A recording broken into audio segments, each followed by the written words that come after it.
இந்த பொங்கல் எனக்கு எப்படி போணுச்சு? ஸோ காலையில ஒரு 6 மணிக்கு நேரமாக எழுந்திரிச்சிட்டேன். எழுந்திரிச்சிட்டு அப்படியே நம்ம பல்லுக்கு ஒரு குளியல போட்டுட்டு நம்ம ஃபார்ம் பார்த்து பொடி நடையா நடந்து போயிட்டுருந்தேன்.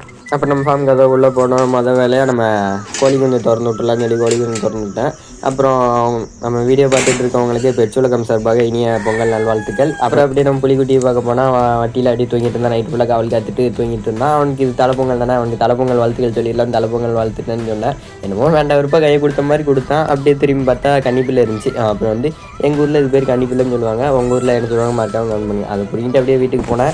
வீட்டுக்கு போனோன்னு எடிட்டிங் ஒர்க்கை முடிச்சுட்டு வீடியோ அப்லோட் பண்ண வேண்டியிருந்துச்சு. அதை அப்லோட் பண்ணிட்டு இருக்கும்போது காலையிலே உட்காந்து ஃபோன் நோண்டிட்டு இருக்காத போய் வாழை இலை படிச்சுட்டு வா சாமி கும்பிட்டுட்டாங்க. அப்புறமா இல்லாததுனால வாழை இலையை வெட்ட கொஞ்சம் கஷ்டமாக இருந்துச்சு. ஃபோனையே ஒரு கையில் பிடிச்சிட்டு அதே வெட்ட கொஞ்சம் கஷ்டமாக இருந்துச்சு. அதனால் ஃபோனை வச்சுட்டு இலையை வச்சுட்டு வீட்டுக்கு வந்துட்டேன்.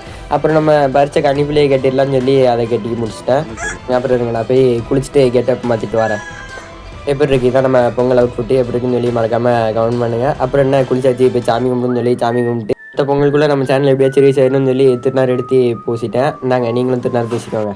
அப்புறம் புலிக்குட்டிக்கு வந்து தலைப்பொங்கல் தானே, அதனால் அவனுக்கு போய் சந்தன குங்குமம் வச்சுட்டு தலைப்பொங்கல் வாழ்த்து சொல்லலாம்னு சொல்லி அவனுக்கு போய் சந்தன குங்குமம் வச்சா நான் தான் அவனுக்கு ஃபஸ்ட்டு வாழ்த்து சொல்லுவேன். அவன் கையை கொடுத்துட்டு இருந்தான். இருடா நான் சந்தன குங்குமம் வச்சுக்கிறேன்னு சந்தன குங்குமம் வச்சுட்டு ஹாப்பி தலைப்பொங்கல்னு சொல்லி அவனுக்கு வாழ்த்து சொல்லிட்டு கிளம்பிட்டேன்.